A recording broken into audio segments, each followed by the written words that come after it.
Hallo zusammen, willkommen auf meinem Kanal. Heute schauen wir uns meine Top 5 Wanderungen auf Madeira an. Viel Spaß dabei!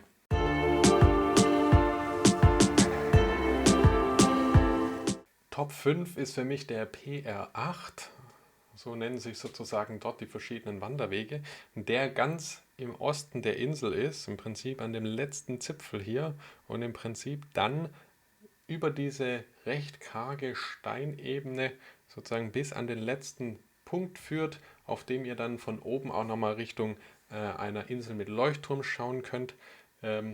Meistens sehr windig dort und eben auch schöne Farben von den Gesteinen. Meine Top 4 ist der Levada Nova bei Ponta do Sol. Wie ihr hier sehen könnt, etwas eher in der Mitte der Insel.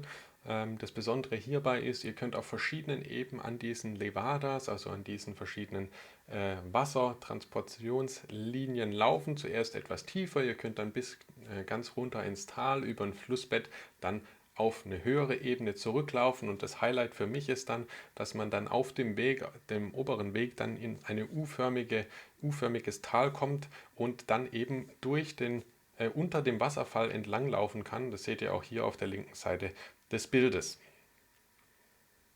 Meine Top 3 ist der PR9, den könnt ihr hier sehen, der ist eher auf der nördlichen Seite der Insel, ist ein wunderschöner Spaziergang, kleine Wanderung, auch wieder entlang von den Levadas. Ihr habt mehrere Tunnel, die ihr durchlaufen könnt, und das Schöne dabei ist einfach, ihr seid sehr in der Natur.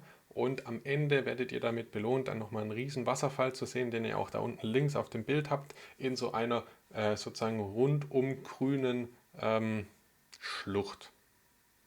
Passt auf euren Kopf auf, ich habe mir da schön die Birne angehauen, als ich durch die Höhle gelaufen bin, aber ansonsten ist die Wanderung richtig schön. Ich empfehle euch, der Parkplatz ist relativ groß, daher nehme ich an, dass der auch sehr gut besucht ist, eher früh zu starten. Ich könnte mir auch vorstellen, dass dort Busse hingefahren werden. Der nächste Wanderweg ist der PR6, der ist wieder hier eher im Westen der Insel, allerdings mittig gelegen, und ihr startet sozusagen von einem Hochplateau, geht dann im Prinzip nach unten. Die ersten paar Runden sind nicht so spektakulär, weil es noch eine relativ gut ausgebaute Straße ist. Dann aber ab der zweiten Hälfte wird es schöner. Ihr werdet mit einem super wunderschönen Wasserfall, dem Risco-Wasserfall, belohnt, und ab dort wird es dann auch viel, viel schmaler, wieder entlang den Levadas bis zu den 25 Fontes, was dann auch wieder ein Wasserfall ist, der in 25 kleinen Rinnsalen ringsherum um diese Schlucht nach unten kommt. Meine Top 1 ist der PR1, der vom Berg Arero zum Ruivo führt. Auch wunderschön, dort den Sonnenaufgang anzuschauen, weil ihr meistens über den Wolken seid und dann über wahnsinnig schöne Wege, wie beispielsweise hier der Himmelsleiter, die ihr hier sehen könnt, dann wirklich von dem Arero zum Ruivo läuft. Das ist eine relativ lange Strecke, 3 Stunden in etwa.